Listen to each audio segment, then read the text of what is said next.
The Church of South India Diocese of Medak Holy Trinity Church Bolarum pastorate సమర్పిస్తున్న daily Bible డివోషన్స్కి స్వాగతం. Lent ధ్యానాలలో భాగంగా ఈరోజు సిలువ ద క్రాస్ అనే అంశంపై మన ప్రెస్బిటర్ రెవరెండ్ నోసినా నవీన్ గారు అందించే దైవ సందేశాన్ని విందాం. సందేశానికి ముందు ఈ భక్తి గీతం.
నా పాప శిక్ష సిలువపై భరించినావయ్యా, నా లోపములను గ్రహించి క్షమించినావయ్యా, నా పాప శిక్ష సిలువపై భరించినావయ్యా, నాలో నన్ను క్షమించినావయ్యా. ఏ రీతి రుణం తీర్చుకుందునే సువా, ఏ రీతి రుణం తీర్చుకుందునే సువా, ఏ దిక్కులేని నన్ను ప్రేమించినావయ్యా, ఎంతో కృపను చూపి నన్ను దీవించినావయ్యా. ఏ రీతి రుణం తీర్చుకుందునే సువా, ఏ రీతి రుణం తీర్చుకుందునే సువా.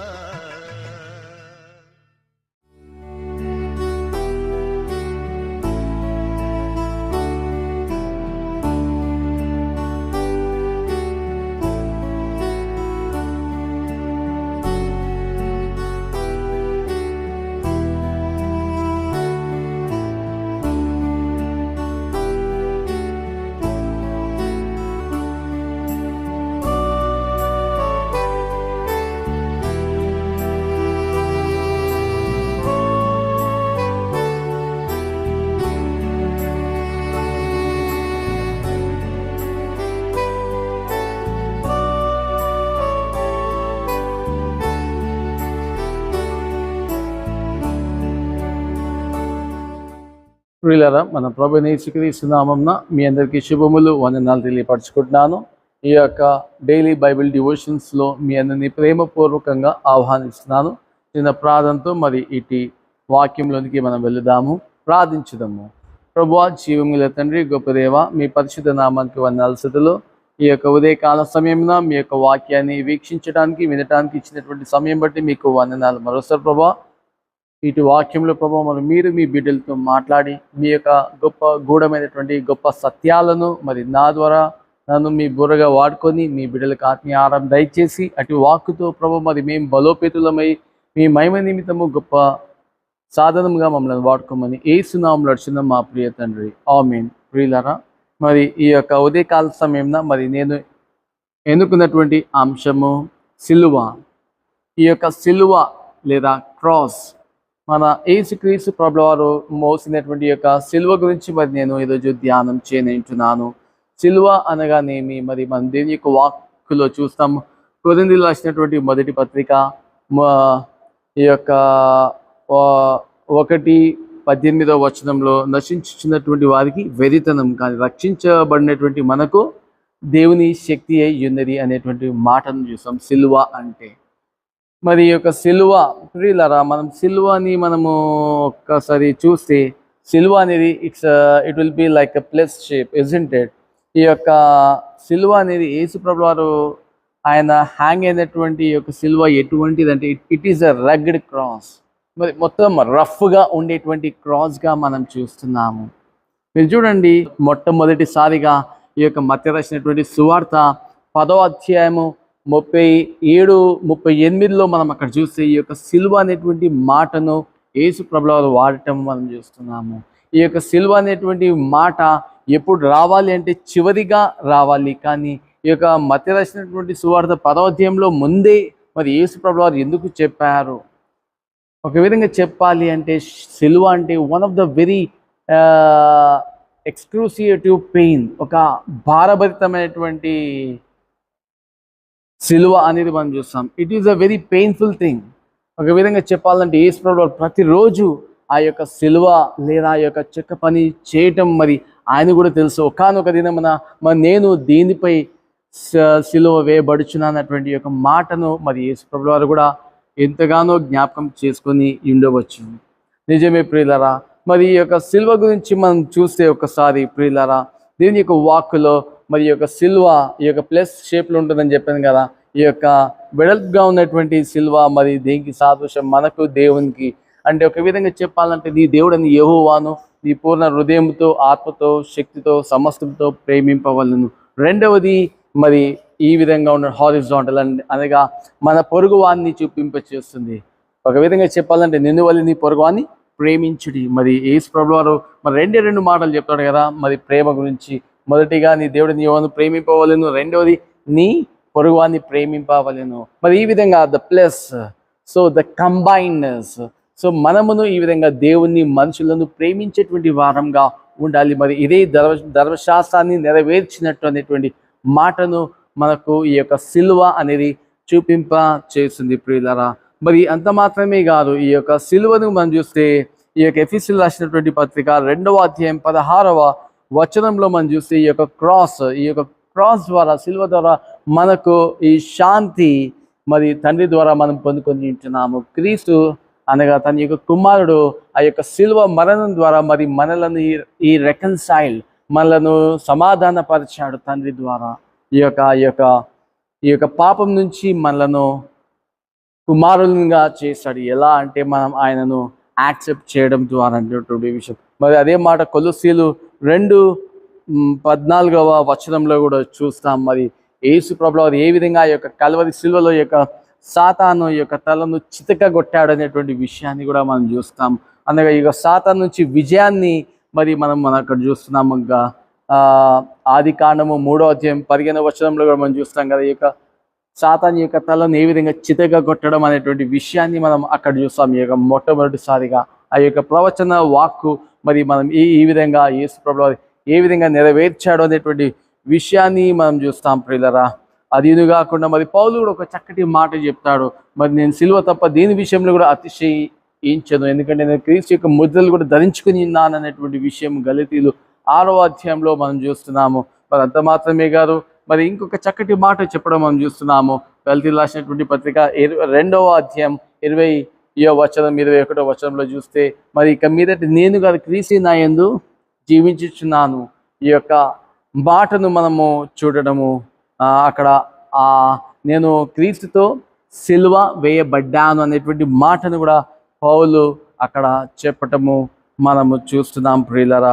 మరి ఇంకా మనము చూసినట్టయితే ప్రియులరా, ఈ యొక్క సిలువ, ఈ యొక్క రగ్గడ నేను చెప్పాను కదా, మరి యేసు ప్రభువు వారు ఈ యొక్క కలువరి సిలువలో పెట్టేటప్పుడు ఆ యొక్క మరి ముందు ఆయన గాయపడడమే కాకుండా ఈ యొక్క ఆ సిలువ మీద కూడా ఉండడం ద్వారా మరి ఏ విధంగా ఆయన యొక్క శరీరము ఆ యొక్క ప్లస్ అనగా ఈ విధంగా ఈ విధంగా ఉండటము, ఆ యొక్క వెనక వైపు ఆయన యొక్క వీపు, ఆ యొక్క చెక్క, అప్పుడు సర్వసాధారణంగా మనం యొక్క రఫ్ చెక్కని ఈ విధంగా ముట్టుకుంటే ఏ విధంగా కుచ్చుకుంటుందో తన యొక్క శరీరం కూడా ఆ యొక్క రగ్గడ్ క్రాస్ ద్వారా ఏ విధంగా కుచ్చుకొని ఉండవచ్చు కదా. నిజంగా చెప్పాలంటే ఏ పాపము ఎరిగినటువంటి యేసు మరి మన కొరకు ఆ యొక్క కల్వరి సిలువలో చనిపోవడం అనేది చాలా సాడ్ థింగ్గా మనం చూస్తున్నాం కదా. మనం 2 కొరింథీ 5:21 ఈ యొక్క మాటను చూస్తాం. He was innocent but yet he suffered for us on the cross. ఒక విధంగా చెప్పాలంటే ఆయన యొక్క త్యాగము చాలా గొప్పది. ఒక సిలువ అనేది ఒక విజయానికి లేదా మరి ఏ విధంగానైనా మనం తీసుకోవచ్చు, ప్రేమకు, క్షమాపణకు, త్యాగానికి సిలువనే ఒక కేంద్రంగా, ఒక క్రైస్ట్ సెంటర్డ్గా మనం చూస్తున్నాం. ఈ సిలువ లేకపోతే క్రైస్తవ్యం కానీ మరి ఏది లేదనేటువంటి యొక్క విషయాన్ని మనం చూడగలుగుతాం. ప్రియులరా, మనం చూస్తే ఈ యొక్క ధర్మశాస్త్రంలో మనం చూస్తాము, ఈ యొక్క గలతీయులకు రాసినటువంటి పత్రిక 3వ అధ్యాయము ఈ యొక్క 14వ వచనంలో మనం చూస్తే, మ్రాను మీద వేలాడినటువంటి వారు శాపగ్రస్తులు అవుతారు అనేటువంటి విషయాన్ని మనం చూస్తాం. ఈ యొక్క ద్వితీయోపదేశ కాండంలో కూడా మనం చూస్తాం. కాబట్టి ఆయన మన కొరకు ఒక శాపముగా మారాడు అనేటువంటి విషయాన్ని మనం చూస్తున్నాం ప్రియులరా. ఒక మాటతో నేను ముగించేస్తాను ప్రియులరా. ఈ యొక్క సిలువ యొక్క బరువును మనం చూస్తే 90 కిలోల నుంచి 135 కిలోలు ఉండటం మనం చూస్తున్నాము. చూడండి, అంటే ఆ యొక్క ఎండలో మరి యేసు ప్రభువు ఆ యొక్క సిలువను ఏ విధంగా ఎత్తుకొని మరి ఆయన ఆ యొక్క కల్వరి కొండపై ఆయన వెళుతున్నాడు అనేటువంటి విషయాన్ని మనం ఒక్కసారి జ్ఞాపకం చేసుకోవాలి. నిజమే ప్రియులరా, మరి ఆయన శ్రమ పడడమే కాకుండా ఆ యొక్క చివరి టైంలో కూడా ఆ యొక్క బలమైనటువంటి యొక్క గొప్ప సిలువను మరి మన కొరకు ఆయన మోసి ఉన్నాడు. మరి అట్టి ప్రేమకు మనము ఏమిచ్చి కూడా మనము రుణం తీర్చుకోలేము. ఆయన కావాల్సింది మన నుంచి విరిగి నలిగినటువంటి హృదయమే, అనగా ఒక నిజమైనటువంటి పశ్చాత్తాపంతో మరి దేవుని దగ్గరికి వచ్చి ఆ సిలువ చాటున వచ్చి దేవుని అడుగుదాం. అట్టి కృపా దేవుడు మనకు దయచేయను కాక. ఆమేన్. ప్రార్థించుదాము. ప్రభా, జీవం గల తండ్రి, గొప్ప దేవ, విన్నటువంటి వాక్యాన్ని దీవించండి. మరి మేమును ప్రభా, మరి మీరు చూపించినటువంటి గొప్ప కల్వరి సిల్వ ప్రేమను బట్టి మీకు వందనాలు, స్తుతులైనా. మరి ఈ యొక్క సిల్వ అనేది ప్రభా, మరి ఈ యొక్క మరి వర్టికల్గా ఉన్నటువంటి ఈ యొక్క సిల్వ, ఈ యొక్క చెక్క మరి మేము చూస్తే ప్రభువా, మీకు మాకు సాదృశ్యంగా ఉంది. మరి మేము మిమ్మల్ని ఏ విధంగా ప్రేమించాలి, అదేవిధంగా వర్టికల్గా ఉన్నటువంటి ఈ యొక్క హారిజాంటల్ అండ్ వర్టికల్గా ఉండేటువంటిది ప్రభువా, ఈ యొక్క మా పొరుగు వారిని ప్రేమించటము ప్రభువా. మరి ఈ విధంగా మీరు మరి మా కోసం చూపించినటువంటి గొప్ప ప్రేమను బట్టి మరి మేమును ఆ విధంగా ఉండేటువంటి కృపను దయచేయండి. విన్నటువంటి వాక్యాన్ని దీవించండి, ఫలింపచేయండి యేసు నామములో. ఆమేన్.